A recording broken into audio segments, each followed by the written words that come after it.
हमारे साथ श्री महाकाल तो किस बात की चिंता। हमारे साथ श्री महाकाल तो किस बात की चिंता। शरण में रख दिया जब माथ तो किस बात की चिंता। हमारे साथ श्री महाकाल तो किस बात की चिंता। शरण में रख दिया जब माथ तो किस बात की चिंता। नमस्कार दोस्तों, कैसे हैं आप लोग। मैं विवेकानंद मिश्रा, जनपद देवरिया, उत्तर प्रदेश से आप लोगों का अपने चैनल पे बहुत बहुत स्वागत करता हूं, वंदन करता हूं, अभिनंदन करता हूं।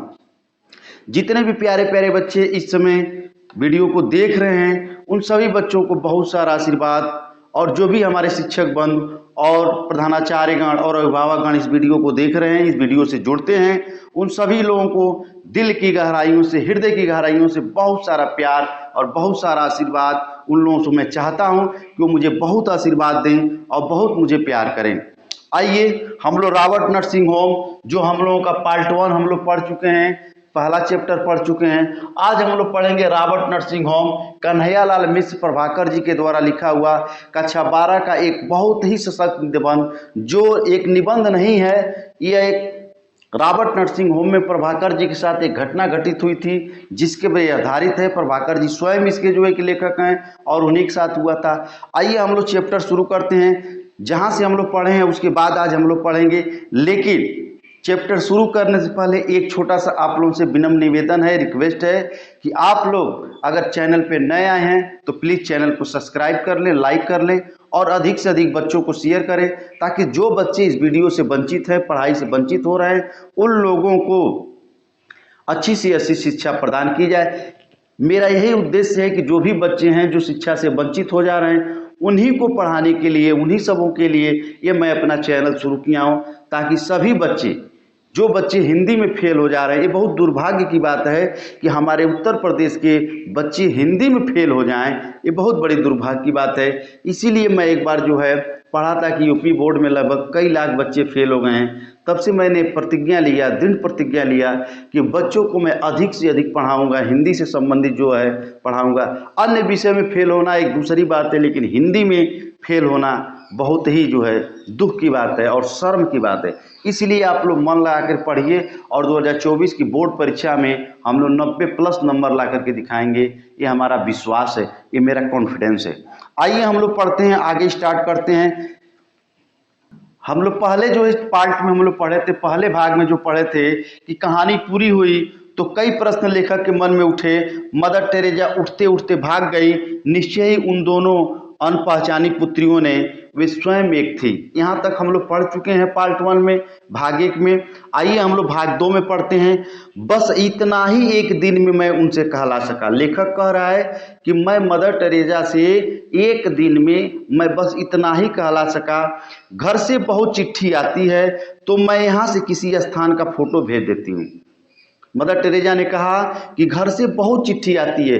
उस समय न तो मोबाइल हुआ करता था, न तो फेसबुक, ट्विटर, व्हाट्सएप हुआ करता था, इतना कुछ नहीं होता हुआ करता था।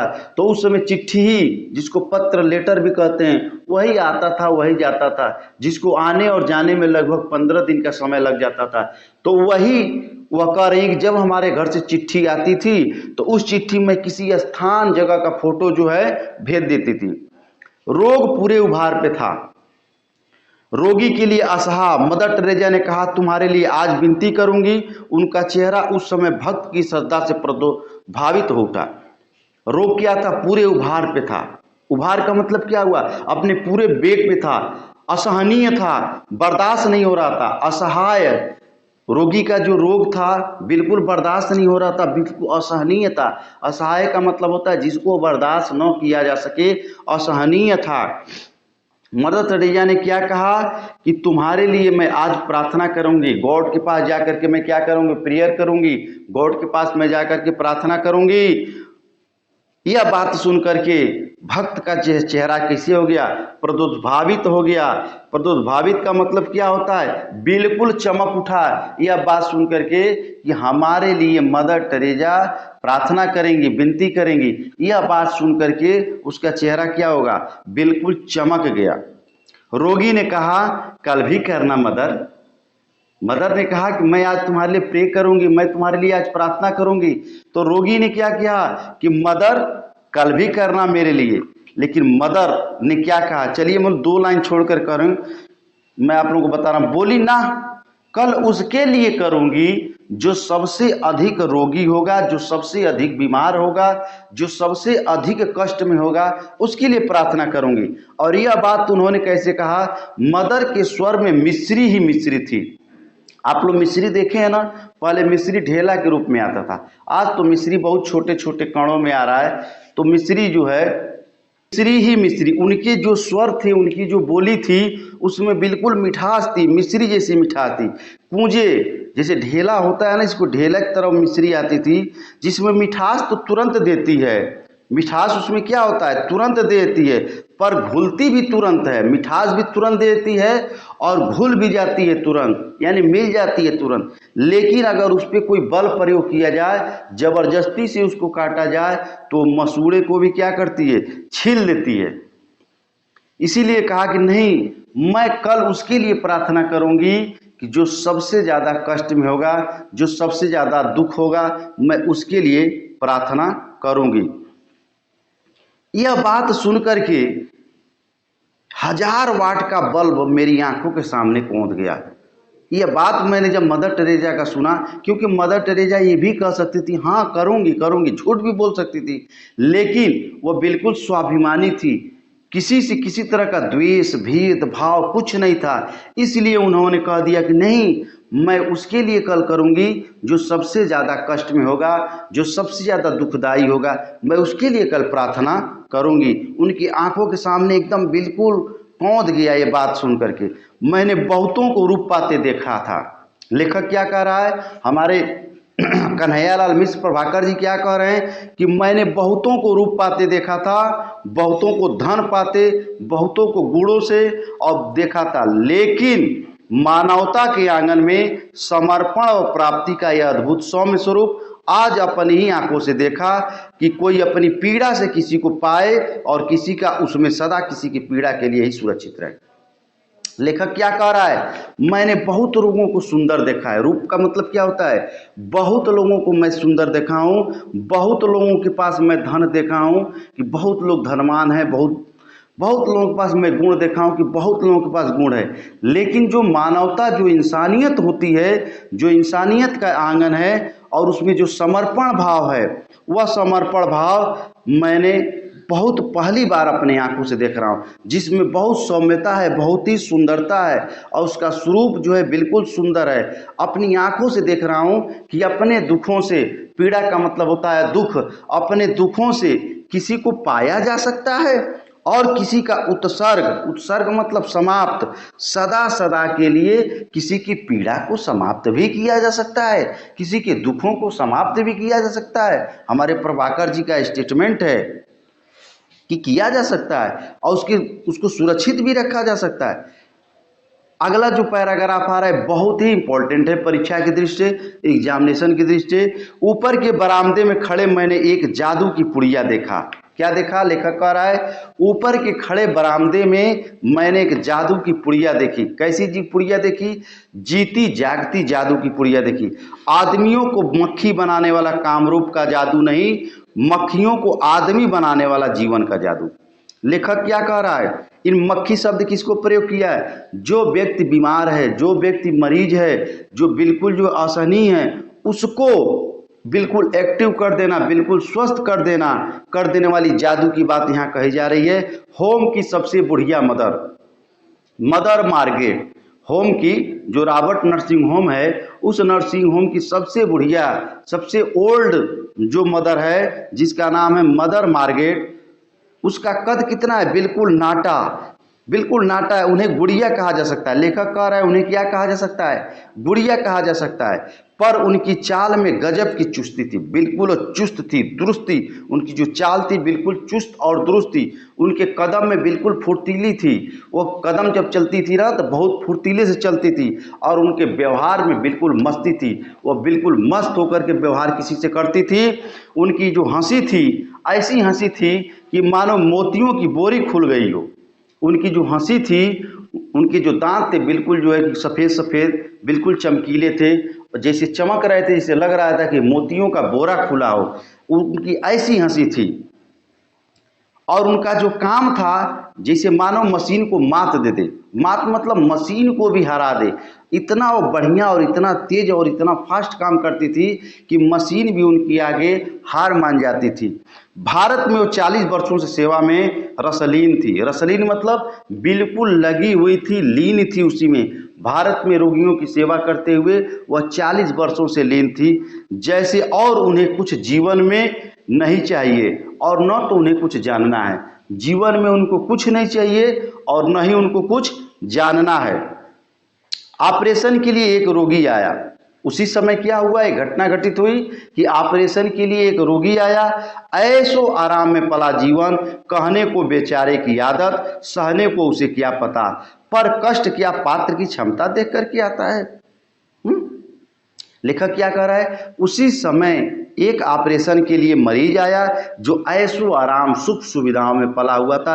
केवल वो अपने जीवन में आदेश दिया था, यह करो, वहां जाओ, ये करो, ये करो, वो करो।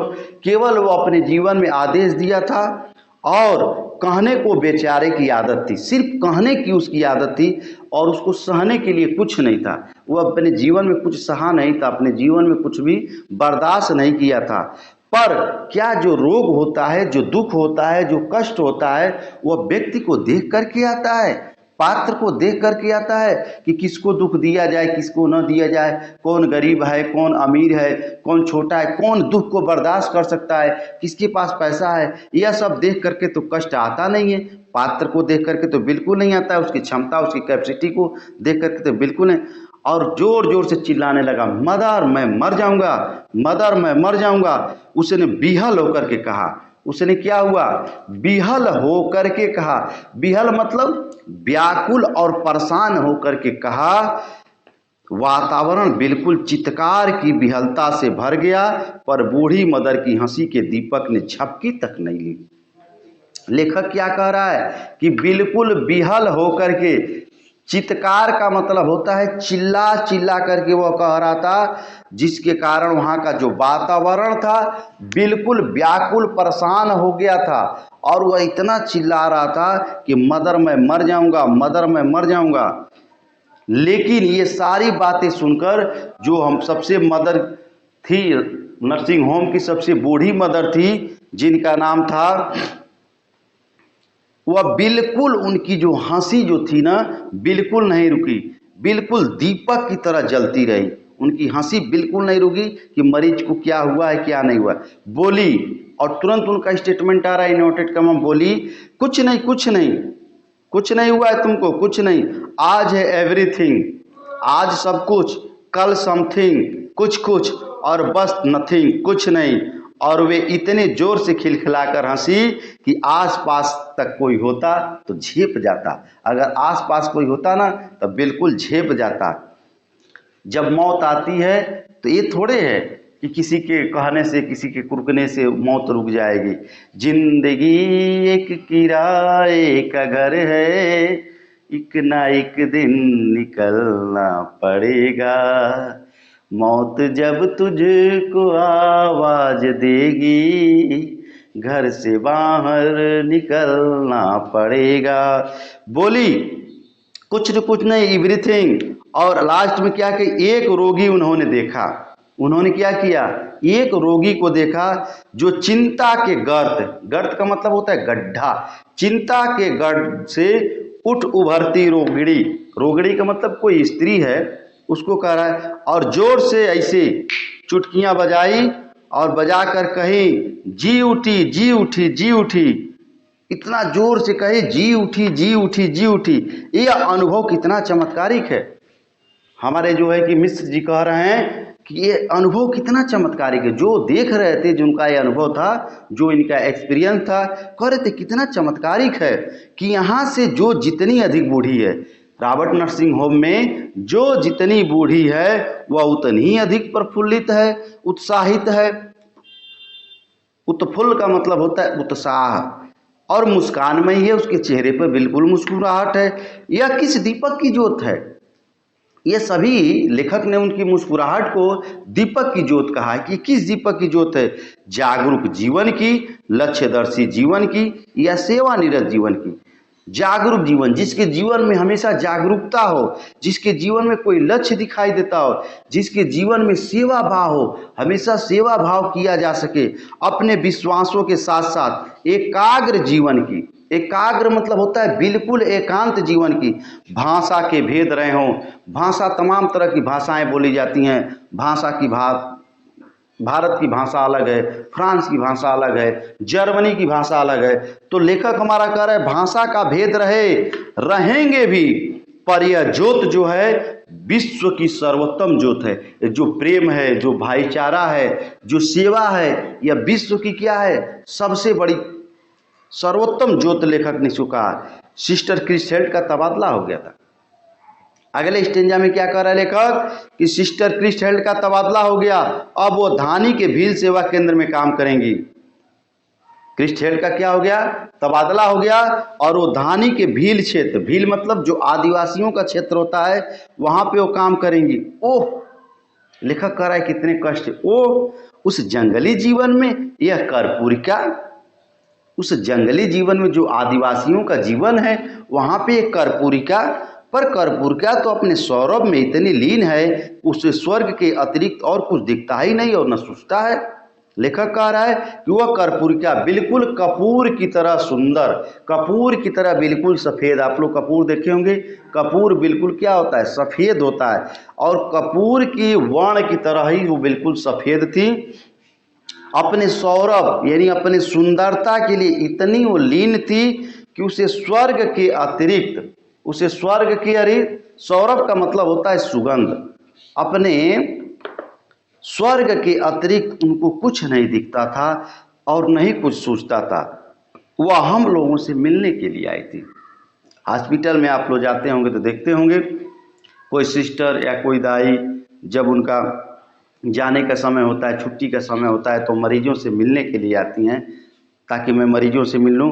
वह हम लोगों से मिलने आई थी, हंसती खिलती बिखरती और फुदकती हुई। छोटी थी ना, बिल्कुल फुदक रही थी, छोटे छोटे बच्चों की तरह बिल्कुल फुदक रही थी, कूद रही थी, और उनके चेहरे पर बिल्कुल मुस्कुराहट थी। यहाँ से जाने का उसे विषाद नहीं, विषाद का मतलब होता है दुख। यहाँ से उनको ट्रांसफ़र हो गया था, तबादला हो गया था, यहाँ से जाने का उनको थोड़ा भी दुख नहीं था। एक एक नई जगह देखने का भाव उसके रोम रोम में, पर मुझे उसका जाना कचोट सा रहा था। वह दूसरे रोगियों से मिलने चली गई। लेखक क्या कह रहा था, उसके यहाँ से जाने का कोई विषाद नहीं था, उसको यहाँ से जाने का, क्रिस्टेल्ड को यहाँ से ट्रांसफ़र होने का, तबादला होने पर कोई कष्ट नहीं था, किसी भी तरह का विषाद नहीं था, किसी भी तरह का दुख नहीं था। एक एक नई जगह, उनको नई नई जगह घूमने का बहुत ही भाव था, रोम रोम में उनको शौक था कि मैं नई नई जगहों पर जाऊँ, पर उसका जाना मुझे कचोट रहा था, कचोटना मुझे एकदम बिल्कुल अंदर से झकझोर रहा था। वह दूसरे रोगियों से मिलने चली गई। हम लोगों के पास से वो कहाँ चली गई, दूसरे रोगियों से मिलने चली गई क्रिस्टेल्ड। इधर उधर उसे जाते देखा, 2-3 बार कमरे के बाहर से भी निकली, पर फिर एक बार भी उसने इधर उधर नहीं झांका। इधर उधर उसको आते जाते देखा क्रिस्टेल्ड को। लेखक कह रहा है 2-3 बार वो कमरे से निकली भी, पर एक बार भी उसने हमारे तरफ, यानी लेखक कह रहा है कि हम लोगों के तरफ वो नहीं झांकी। उसने कहा कि नहीं झुकना चाहिए, अगर कोई न झुके तो नहीं झुकना चाहिए। फिर एक बार भी उसने इधर नहीं झांका, बिल्कुल नहीं झांका। मैंने अपने से कहा, लेखक कह रहा है मैं अपने क्या कहा कि कोई लाख उलझे उसे किसी में भी उलझना नहीं चाहिए। कितना बड़ा स्टेटमेंट है, कोई लाख उलझे लेकिन उसे किसी से उलझना नहीं चाहिए। आगे लेखक कह रहा है, लास्ट और आखिरी स्टेंजा है, और तब सिस्टर क्रिस्टेल्ड का सच यह है कि सिस्टर मदर वर्ग का निसंग निर्लिप्त निद्वंद जीवन पूरी तरह से, पैराग्राफ का आखिरी स्टेंजा है, और क्या है, और तब सिस्टर क्रिस्टेल्ड का सच यह है कि सिस्टर मदर वर्ग का निसंग निर्लिप्त निद्वंद जीवन पूरी तरह से मेरे मानस चचुओं में समा गया। और फिर मैंने आप कहा, क्या कहा, सिस्टर क्रिस्टेल्ड हम भारतवासी गीता को कंठ में रखकर धनी हुए। पर तुम उसे अपने जीवन में कृतार्थ करते हुए भूल हो। लेखक ने कहने का मतलब क्या है, मदर टेरेसा को, सिस्टर मदर को क्या था कि वह निस्वार्थ, निस्संग का मतलब होता है निस्वार्थ भाव, निर्लिप्त मतलब बिना किसी से जुड़े हुए, और निर्द्वंद मतलब बिना किसी के विरोध के साथ वह क्या थी, मेरे मानस पटल पर, मानस पटल पर क्या हो गई, वह बिल्कुल समा गई। और उसने क्या कहा, क्रिस्ट हेल्ड, हम भारतवासी तो गीता को अपने कंठ, अपने बाणी पे रख करके धनी हुए, आगे बढ़े, पर तुम अपने जीवन में उसको उतारा।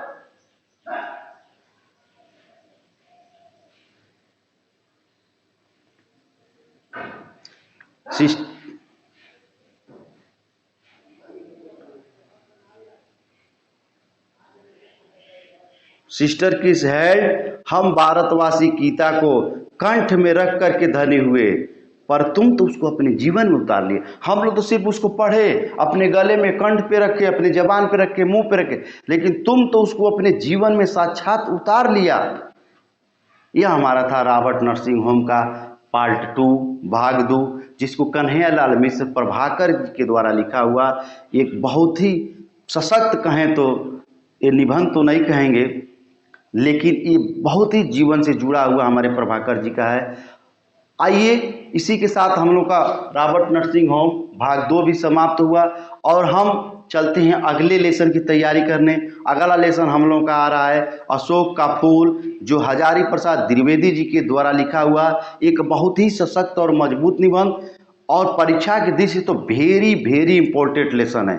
परीक्षा में तो जरूर पूछता है, अवश्य पूछता है। इस लेसन को आप बिल्कुल मिस करिएगा। डॉक्टर हजारी प्रसाद द्विवेदी जी के द्वारा लिखा हुआ अशोक के फूल को बिल्कुल मिस मत करिएगा। मैं चलता हूँ इस लेसन की तैयारी करने के लिए, तब तक आप पढ़िए, मस्त रहिए। जय हिंद।